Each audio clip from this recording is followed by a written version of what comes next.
کیونکہ جسے پہلی معلومات ہوتی ہیں اور اس کے سامنے پھر نئی معلومات آئیں تو پھر اسے پتہ ہوتا ہے کہ کہاں سے کیا لیا جا سکتا ہے۔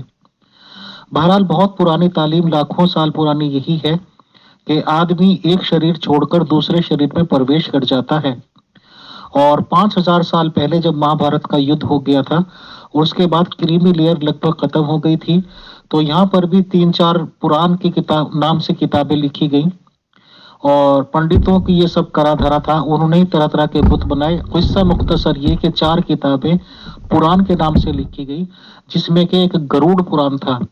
گروڑ پران اگر آپ اٹھا کے پڑھیں گے تو اس میں بالکل سب سے پہلے یہ والا کانسیپٹ دیا گیا تھا جنت اور دوزخ کا، اس میں ہی اپسراؤں کو لالچ دیا گیا تھا، اس میں ہی آگ کے دریا دکھائے گئے تھے کہ ایسا ہوگا ایسا ہوگا۔ وہیں سے لے کے پھر دھارمک پستکوں نے، یا یہ کہ 5000 سال پہلے ادھر پنڈتوں نے عروج پایا اور ادھر کی سائڈ نبوت نے سلسلہ شروع کر دیا، پھر ایک فیملی نے کہہ دیا لو جی نبوت ہمارے خاندان میں آ گئی، اور پھر یہ تصور جنت دوزخ کا وہاں سے چلتا آ رہا ہے۔ اب خدا کے بھید خدا جانے۔ شکریہ۔ امیر فیصل صاحب، یہ تو پھر وہی بات ہوگی نا، پرانی کتابوں کے آپ نے کسے چھیڑ دیے۔ میں امیر فیصل صاحب سے پوچھ رہا ہوں کہ آپ کیا تصور رکھتے ہیں؟ جیسے آپ مجھ سے پوچھیں گے کہ میں کیا تصور رکھتا ہوں، تو میں آپ کو اپنا جو ہے نا سوچ وہ بتاؤں گا۔ تو اسی طرح میں آپ سے پوچھ رہا ہوں کہ امیر فیصل صاحب لائف آفٹر ڈیتھ کیا ہے، یا انسان کی روح اور جسم ان کے تعلق کے حوالے سے کوئی کانسیپٹ رکھتے ہیں یا نہیں رکھتے؟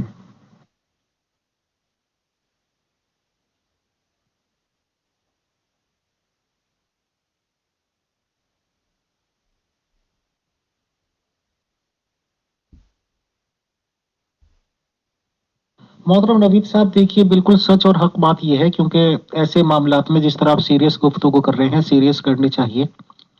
کہ پرانی باتیں جو علم میں ہیں اور مذہب اسلام کے شروع میں اپنانے میں جو باتیں لائی گئی تھی وہ بالکل الگ تھی، بٹ اب جتنی تحقیقات ہو رہی ہیں، اور احمدیز بھی کہتے ہیں کہ حوروں کا کوئی تصور نہیں، یا کل ملا کے یہ کہہ لیجئے کہ جتنی بھی اسٹڈی کا دائرہ بڑھتا جا رہا ہے، تو اس حساب سے تو ابھی بالکل دل اور دماغ کنفیوز ہو گیا ہے، اور مزید تحقیقات کی ضرورت ہے کہ آفٹر ڈیتھ ہونا کیا ہے، کیا ملنا ہے، کیا نہیں ملنا۔ اور پھر ایک لائن بس وہی یاد ہوتی ہے کہ بھائی اتھے عملہ کے ہوں گے نہ بیڑے، کسی نے تیری جات پوچھنی کیا ہے۔ مطلب کل ملا کے ابھی سر میں بالکل بھی اطمینان حاصل نہیں کر پا سک رہا ہوں کہ لائف آفٹر ڈیتھ ہے کیا، اور ہے بھی یا نہیں ہے۔ ابھی اس پہ تحقیقات کی بہت ضرورت ہے سر۔ جی امیر فیصل صاحب، ماشاءاللہ آپ لا گریجویٹ ہیں، اور ویسے بھی کافی اس کے علاوہ بھی تعلیم اور یہ جو بین المذاہب آپ کا نالج ہے کافی زیادہ ہے، لیکن آپ کیا کبھی آپ نے کوئی تصور کیا ہے، سوچا ہے یہ جو انسان ہے اس کے ساتھ روح کا تعلق کیا ہے؟ اور جو بعض اوقات کہتے ہیں جی انسان کی روح بیمار ہو تو جسم بھی بیمار ہو جاتا ہے، اور جسم بیمار ہو تو روح بھی بیمار ہو جاتی ہے، جسم خوش ہوتا ہے تو روح بھی خوش ہوتی ہے۔ اسی طرح کچھ موسیقی کو روح کی غذا کہتے ہیں، کچھ عبادت کو روح کی غذا کہتے ہیں۔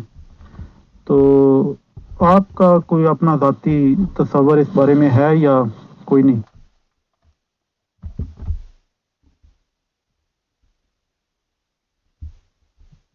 محترم نوید صاحب، جہاں تک میں سمجھ پاتا ہوں اپنے تصورات یا اپنی کامن سینس سے،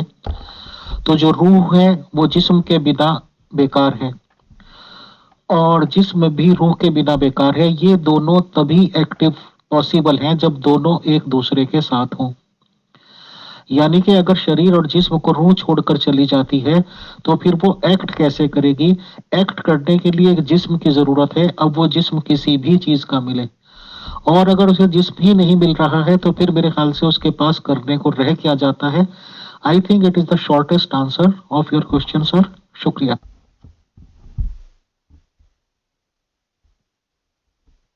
محترم نوید صاحب، اس کا جواب تو قرآن شریف نے ایک لائن میں دے رکھا ہے کہ جو تمہارے تک بھلائی پہنچتی ہے وہ ہماری طرف سے ہے، یعنی خدا کی طرف سے، اور جو تم تک برائی پہنچتی ہے وہ تمہاری ہی اس کا اعمال کی شامت ہے یا شامت اعمال ہے، یعنی کہ صرف اچھائی کا مالک بن رہا ہے خدا، اور برائی کا ذمہ دار وہ بھی نہیں بنتا۔ تو میں سمجھتا ہوں کہ خدا تعالیٰ نے ایک دماغ دے کے بھیج دیا ہے، اب وہ کتنا ڈیولپ ہوتا ہے، کتنے اس کے ماں باپ سے اس کو پڑھائی لکھائی ملتی ہے، سنسکار ملتے ہیں، کتنا وہ ڈیولپ ہو پاتا ہے، کتنا اسے اچھائی اور برائی کی تمیز ہوتی ہے، وہی اچھائی اور برائی وہ کرے گا اور اسی کے حساب سے وہ دنیا میں اس کے پھل پراپت کر لے گا، اور دنیا میں ہی اس کو سب کچھ اس کے اچھے اور برے کرموں کا کیا مل جائے گا سر۔ شکریہ۔ تو امیر فیصل صاحب، جو بات میں آپ کے سالیوں سے سمجھا ہوں وہ یہ ہے کہ انسان کو جو اجر ملنا ہے یا جو ریوارڈ ملنا ہے وہ سارا اس دنیا میں ہی ملنا ہے۔ آفٹر ڈیتھ جو ہے وہ کسی قسم کا ریوارڈ نہیں ہے، اور روحانی یعنی کہ مذہب کا تعلق چونکہ روحانیت سے ہے، اس لیے آپ کی روحانیت کو کوئی ریوارڈ نہیں ملنا، اس کو کوئی جسم یا کوئی اس کا جو ایسا دیا جائے جس کا تصور اس دنیا میں نہیں ہے۔ قرآن مجید سے تو یہی ہمیں پتہ چلتا ہے۔ تو آپ سمجھتے ہیں جو بھی ریوارڈ ملنا ہے وہ دنیا میں ہی ملنا ہے، آفٹر ڈیتھ کوئی ریوارڈ نہیں ہے اس کے لیے۔ محترم نوید بھائی، اصل میں یہ کافی واسٹ ڈسکشن ہو جائے گی اور اس پہ پھر کافی ٹائم چاہیے گا۔ اصل میں روح کو میں نے کہا ہے کہ جسم کے بنا روح بیکار ہے، اور یہ جو ہے کہ آفٹر ڈیتھ ملنا ہے، بٹ اس باڈی کو تو پتہ ہی کچھ نہیں چلنا ہے کہ کیا ہونا ہے کیا نہیں ہونا، اور یہ جو پرانے تصورات ہیں، پرانی باتوں کا بتایا جاتا ہے کہ روح کسی نہ کسی جسم میں پرویش کر جاتی ہے، اور یہ جو آپ کہہ رہے ہیں کہ عمل دخل کیا کیا چیزیں ہیں، عملوں کا جزا اور سزا کے بیس پہ ہی اگلا جسم اس کو ملتا ہے روح کو، اور مجھے یہ کانسیپٹ پہ میرا اب یقین اور زیادہ پختہ ہوتا جا رہا ہے اتنی زیادہ اسٹڈیز کرنے کے بعد۔ فار ایگزامپل، ایک آدمی شروع سے ہی بچپن سے یا پیدائش سے نابینا پیدا ہو گیا، کوڑی پیدا ہو گیا، یا غلط معذور پیدا ہو گیا، لنگڑا لولا بہرا کانا اندھا بہرا، تو ظاہر سی بات ہے کہ اس نے پچھلے اس میں ایک جنم میں بہت غلط کام کیے ہوں گے، اس کی سزا اسے اس والے جنم میں بھگتنی ہوتی ہے۔ میں سمجھتا ہوں کہ یہ کانسیپٹ آپ سمجھ گئے ہوں گے محترم۔ شکریہ۔ جی امیر فیصل صاحب، یہ آپ کے جو آبائی مذہب تھا، یہ ہندوازم یا سناتن دھرم، اس میں تو یہ سنا ہے 7 جنم تک ہے، تو کیا روح جو ہے وہ 7 جنم تک کی ہے یا وہ چلتی رہتی ہے، وہ روح بار بار مختلف اجسام میں چلتی رہتی ہے؟ یہ کیا ان کا عقیدہ تھا؟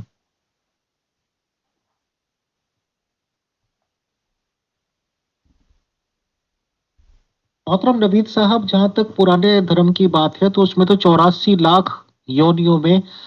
ٹرانسفر ہو سکتا ہے ضرورت پڑنے پر روح کا، یعنی کہ 84 لاکھ جنم تک ہو سکتے ہیں۔ دھنیہ واد۔